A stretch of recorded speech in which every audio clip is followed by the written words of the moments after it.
हाथरस कांड के मुख्य आरोपी भोले बाबा उर्फ नारायण साकार के तार अलवर के खेड़ली से जुड़ रहे हैं। उत्तर प्रदेश के हाथरस में भोले बाबा के नाम से प्रसिद्ध संत का एक आश्रम अलवर जिले के खेड़ली क्षेत्र के सहजपुरा गांव में स्थित है। खेड़ली के सहजपुरा गांव स्थित भोले बाबा के आश्रम पर वहां के लोगों से काफी चौंकाने वाले तथ्य सामने आए हैं। वहां आश्रम पर मौजूद बाबा के सेवादार से जानकारी ली तो बताया कि बाबा 2020 में आए थे, उसके बाद यहां से चले गए। बाबा के दर्शन के लिए काफी संख्या में भक्त दर्शन करने आते थे। यहां किसी भी प्रकार की कोई भी दिक्कत नहीं हुई।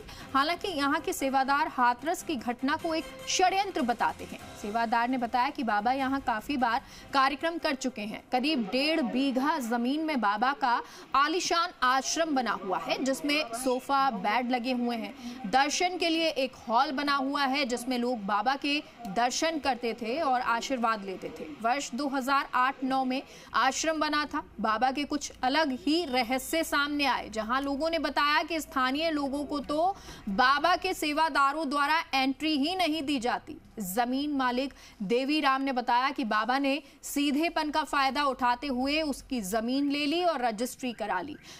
जो जमीन तय हुई उससे ज्यादा जमीन ले ली और उससे साइन करा लिए। यहां तक कि किसी भी प्रकार के कागज नहीं दिए गए।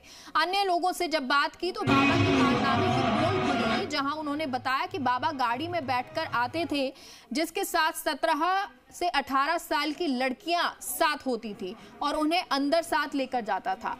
आश्रम के अंदर गांव के लोगों को एंट्री नहीं दी जाती थी। बाबा अंदर क्या करता था क्या नहीं, इसका पता नहीं। बाबा के सेवादारों में अधिकतर महिलाएं होती थी।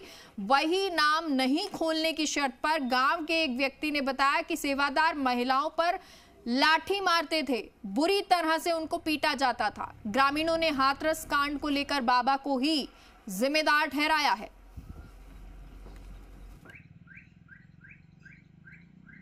घटना के बारे में जिस तरह के कयास लगा रहे जा रहे हैं कि भाई इसने किया उसने किया, ऐसा कुछ नहीं है।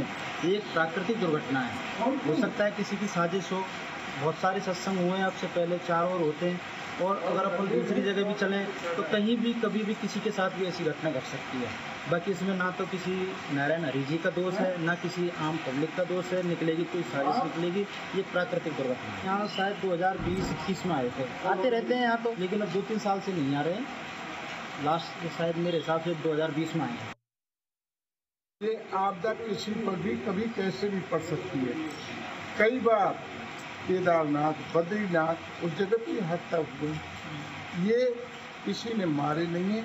इसमें ये ज़रूर है कि धक्का मुक्की का कुछ लोग ऐसे आए हैं उसमें जिन्होंने धक्का मुक्की करी है, तो उससे भगदड़ मची है। भगदड़ से ये हादसा हुआ।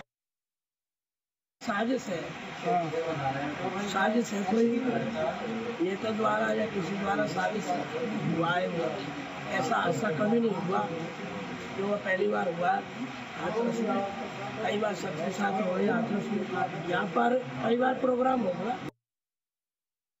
इसके साथ में 17-18 साल की सजी दजी लड़कियां इसकी गाड़ी में रहा करती थी। उन्हीं को प्रवेश होता था, अंदर और किसी को प्रवेश नहीं था। वो लड़कियां जो है इसके अंदर जाती थी। अभी अंदर क्या होता था क्या नहीं होता था कि इसकी एक फोर्स भी बनी हुई है, ऐसा कहते हैं। तो वो जो 10-5 आदमी जिनके हाथों में कुछ गन वन भी हुआ करती थी, इसके साथ रहते थे और वही इसके साथ चला करते थे। तो अभी अंदर क्या होता था क्या नहीं होता था ये किसी को पता नहीं है। कभी किसी ने देखने की कोशिश भी की तो उसको अंदर जाने नहीं दिया। तो ये अलग अलग जो ग्रामीण हैं उनकी तरफ से अलग अलग रिएक्शन आए हैं। आदेश हमारे सहयोगी इस खबर पर जुड़ गए, माफ कीजिएगा, स्वदेश कपिल हमारे साथ सहयोगी जुड़ गए हैं। स्वदेश, आपसे जानना चाहेंगे, जो ग्रामीण है, कुछ ग्रामीण कुछ अलग बात कह रहे हैं कि बाबा की कोई जिम्मेदारी नहीं है, बाबा की कोई गलती नहीं, और कुछ ग्रामीण जो हैं वो कुछ और ही बात बता रहे हैं। मैं आपको बताना चाहूंगा ये मामला संगीन है, चूंकि हाथरस का मामला है जिसमें 123 लोगों की मौत हो चुकी है अभी तक। हमारे पास अपडेट था 122 का, पर उसमें 123 का अपडेट है। चूंकि बाबा यहाँ कोरोना काल के दौरान रहे थे, यूपी में आने जाने की परमिशन नहीं थी, ना राजस्थान में थी। जब वो यहाँ रहे तो उनके साथ करीबन 8 से 10 लड़कियां रही थी, ये ग्रामीणों का कहना है। चूंकि अंदर जो 1.5 बीघा का ये जो बना हुआ है पूरा प्रेमिसेस, इसमें अंदर जाने की मनाही थी। उनकी ज्यादातर महिलाएं सेवादार ही होती थी। कुछ बुजुर्ग लोग हैं जो उनके सामाजिक लोग हैं जो बाहर की पहरेदारी करते थे। एक बार यहाँ बड़ा फंक्शन हुआ है जिसमें 15 से 16 हजार लोग सत्संग में आए थे। क्योंकि बाबा यहाँ किसी से मिलते नहीं थे।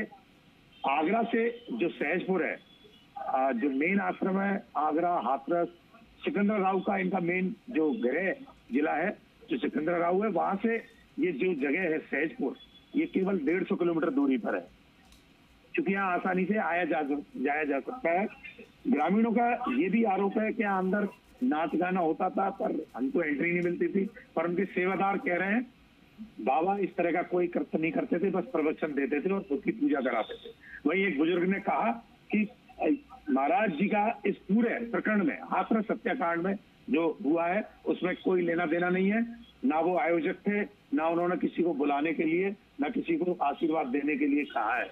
क्योंकि जो लोग मरे हैं, जो उनके जो अनुयायी हैं, उन्होंने भगदड़ कराई, उन पर ये आरोप लगे हैं और उन्हीं के खिलाफ एफआईआर हुई है। उनको गिरफ्तार होना चाहिए।